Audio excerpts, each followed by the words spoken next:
superação evolutiva. Diante dessas questões, as técnicas. As técnicas. E aí, assim, eu queria completar do evolutiva. Por que é importante pensar no evolutiva, né? Porque justamente a gente não está desconectado desse processo evolutivo, que é da interdependência. Então, superar traumas é superar mágoas, interprisões com quem nos feriu e com quem nós ferimos. É superar marcas e efeitos no holossoma, certo? E é superar toda e qualquer restrição que esses efeitos tenham trazido para a nossa vida, seja a nível profissional, a nível interpessoal, a nível intraconsciencial, a nível ambiental e proexológico. E aí as técnicas. Por que eu falei isso tudo? Para poder contextualizar, né, o que eu entendo sobre superação evolutiva e dizer o que ajuda nessa superação evolutiva. Então, não é só... A gente pensa assim, estou traumatizada, eu vou para a psicoterapia. É uma linha de atuação. E a psicoterapia, às vezes vai ser a psicoterapia, às vezes vai ser a consciencioterapia, às vezes vai ser a microfisioterapia, às vezes vai ser a paracirurgia. E às vezes vai ser o ir na natureza e botar o pé no chão e refletir, e conectar com esse mundo e pensar, nossa, olha que coisa maior, olhar para o céu, ver que as coisas são maiores do que a gente pensa, que os problemas nossos não são daquele tamanho, né? Que o universo é muito maior do que a gente contempla, né? Então, assim, aí as técnicas vão variar do momento que a pessoa está no trauma e da necessidade que ela tem. Se é o momento de desbloqueio, serão técnicas de desbloqueio ou de acalmia. E aí entra remédio, entra a técnica da neurociência, essas que de contato da natureza, de mexer com o corpo, tudo que mexe com o corpo. Atividades corporais, arte terapia, musicoterapia, dança, eu adoro dançar, né? Então estou dando exemplo aqui também da dança, esportes, tudo que a pessoa pode fazer que quebra esse ciclo vicioso, né? De ela levar para o corpo ou deixar no corpo essas memórias sem mexer, né? Vai ajudar. A microfisioterapia, a paracirurgia, né? A progessioterapia, tá? Aí, a própria questão das homeopatias, dos remédios frequenciais, porque às vezes a gente não dá conta dos nossos pensamentos, né? Eles são muito, vamos dizer assim, negativos, e aí eles nos levam muito para baixo, e aí é um ciclo vicioso, né? O pensamento leva o sentimento para baixo, a energia para baixo, e aí cada vez mais a gente vai ficando para baixo, em vez da gente conseguir ter energia, né? Para poder enfrentar e fazer o que é necessário nessa superação.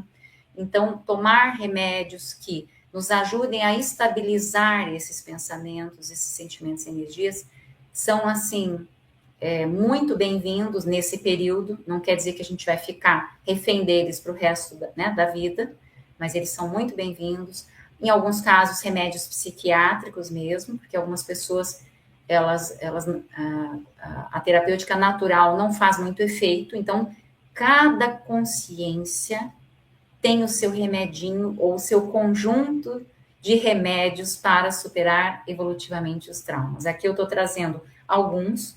No livro eu tenho um capítulo só para isso, inteiro destinado a todos os tipos de técnicas que eu pude levantar dentro, né, dos meus conhecimentos, da abrangência do que foi o meu livro. Mas a ideia foi essa, aumentar a amplitude das ferramentas das pessoas que passam por isso, ou que conhecem quem passa, né? Para elas poderem saber, tem isso aqui, eu não tinha pensado naquilo ali, né? Tem aquilo outro, né? Então, você veja, uma música altera a frequência, né? Um abraço, gente, a técnica do abraço, eu pratiquei a técnica do abraço. Eu tenho um duplista muito amoroso, eu tenho gatos que a gente, assim, educou para serem afetivos, porque eles não eram no início, e isso foi terapêutico, porque eu era obrigada a me doar afetivamente, né, a me abrir afetivamente para essas pessoas. Então, isso vai tirando essas couraças, né, essas defesas que a gente monta com o trauma, né? Não sei se tem mais, eu estou tentando fazer aqui de cabeça, mas, tem a proexoterapia, então, em alguns casos, a pessoa se desviou ou foi um pouco, né, ela teve que parar um pouco o ritmo, né, como foi o meu caso da ProEx, e aí ela precisa retomar, né, às vezes ela está no momento, então assim, a retomada da ProEx, ela é um excelente remédio, principalmente quando a pessoa já identificou, né, aqui eu estou falando de pelo menos assim, o básico, né, não é saber tudo que tem que fazer, mas a gente sabe lá dentro, com a nossa bússola, e se não sabe, tem as técnicas também, né, de reflexão, de identificação, cursos, né? Então, tudo que a pessoa puder fazer na direção do problema, da solução daquele problema do momento, né? Da camada do trauma do momento, vai auxiliar. Se a camada é essa, não, agora estou na hora de retomada. Então, eu vou buscar ajuda se eu não estou conseguindo ver com os meus próprios olhos. Tem serviços de orientação, né? Tem livros, tem lives. Hoje tem muitos, né? Muitos conhecimentos disponíveis. E então é isso, eu diria que basicamente a pessoa vai procurar as ferramentas e as técnicas de acordo com o momento da superação, das camadas que ela já conseguiu trabalhar, né? E do fôlego, né? Do fôlego que ela tem. Que fôlego que eu tenho hoje? Ah, eu consigo hoje, por exemplo, eu não consigo fazer laboratório de 3 horas. Por exemplo, eu tenho as pessoas que passam por traumas, eu descobri isso e até na minha segunda versão do livro eu vou colocar isso, porque na primeira eu não coloquei porque eu ainda não tinha descoberto. Mas muitas pessoas hiperativas, na verdade, são pessoas sequeladas de traumas. Elas não se encaixam no diagnóstico de TDAH porque elas não tiveram essa hiperatividade desde a infância, mas elas tiveram pós-traumas. O que os traumas fazem? Eles bagunçam o nosso sistema nervoso. E aí, uma vez bagunçado, às vezes a gente não consegue, depois disso, né, voltar ao normal.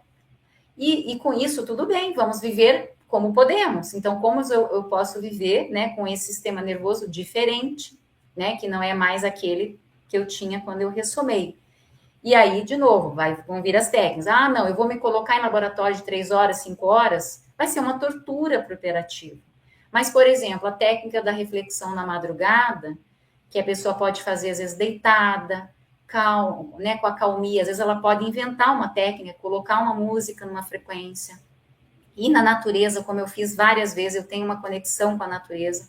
Então eu me conecto com a natureza, eu consigo me acalmar e silenciar os meus pensamentos.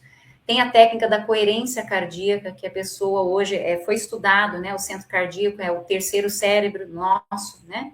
Então, a gente pode colocar a mão no coração, mas não precisa nem colocar, mas se quiser, coloca a mão no cardiochakra, eleva os pensamentos, e com isso a gente muda a frequência e consegue ter insights, às vezes, a respeito do que a gente precisa fazer. Então, aqui eu estou mostrando, assim, que o abertismo faz a gente se conectar às técnicas certas, né? Ou ir atrás, ou criar técnicas próprias para conseguir atuar nessas camadas, nessas fases, em prol dessa superação evolutiva. Maravilhoso! Olha só, eu listei aqui, contei, depois já ia mais de 20. Então, a vantagem da gravação, da live, né? A pessoa que vê depois, ou quem não anotou tudo, volta depois para assistir mais uma vez. Eu me lembrei aqui também da técnica do Holopensene higienizador, que o Francisco da Paraecológico traz. Tem live minha também com o Manual Pessoal de Prioridades, que também vai entrar. Isso, claro.